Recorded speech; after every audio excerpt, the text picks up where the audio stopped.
কঠিন সময়ে যে প্রকল্পগুলো নেওয়া হয়েছে সবগুলো সামাজিক বিবেচনায় নেওয়া হয়েছে। বাংলাদেশের একেবারে নিম্ন আয়ের মানুষ তাদেরকে নিয়ে বিবেচনার মধ্যে করা হয়েছে।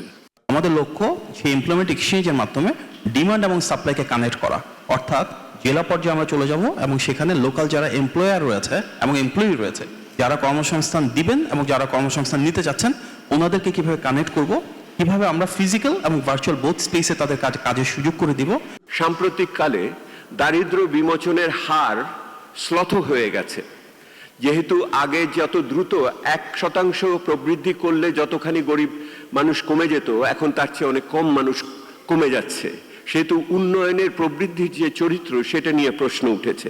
দেশে দারিদ্র্য কিছুটা কমলেও সম্পদের বৈষম্য বেড়েছে, এমন মন্তব্য করেছেন অর্থনীতিবিদ ডক্টর দেবপ্রিয় ভট্টাচার্য। রাজধানীর চিন্ময়ত্রী সম্মেলন কেন্দ্রে এক সেমিনারে তিনি এই কথা বলেন।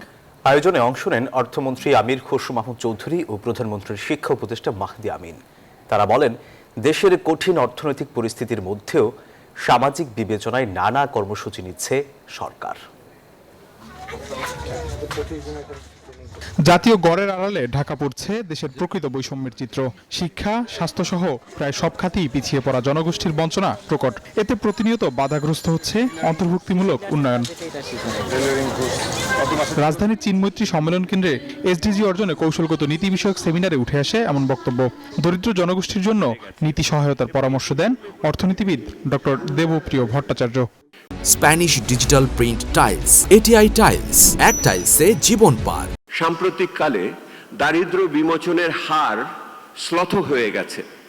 যেহেতু আগে যত দ্রুত 1% প্রবৃদ্ধি করলে যতখানি গরিব মানুষ কমে যেত, এখন তার চেয়ে অনেক কম মানুষ কমে যাচ্ছে, সেহেতু উন্নয়নের প্রবৃদ্ধির যে চরিত্র সেটা নিয়ে প্রশ্ন উঠেছে। টেকসই উন্নয়ন লক্ষ্যমাত্রা বা এসডিজি বাস্তবায়নে সরকারের নানা উদ্যোগের কথা তুলে ধরেন অর্থমন্ত্রী। কঠিন সময়ে যে প্রকল্পগুলো নেওয়া হয়েছে সবগুলো সামাজিক বিবেচনায় নেওয়া হয়েছে। বাংলাদেশের একেবারে নিম্ন আয়ের মানুষ তাদেরকে নিয়ে বিবেচনার মধ্যে করা হয়েছে।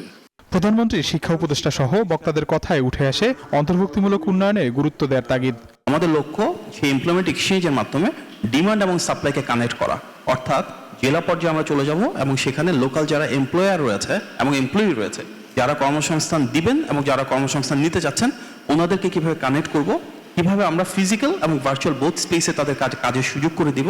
মানুষের সৃজনশীলতা কাজে লাগানোর সুযোগ সৃষ্টির পরামর্শ উঠে আসে সেমিনারে। এ লক্ষ্যে কাজ করার কথা জানান সরকারের মন্ত্রী ও উপদেষ্টারা। বিভিন্ন সেক্টর ওয়ারি। আবি আব্দুল্লাহ, নিউজ 24, ঢাকা।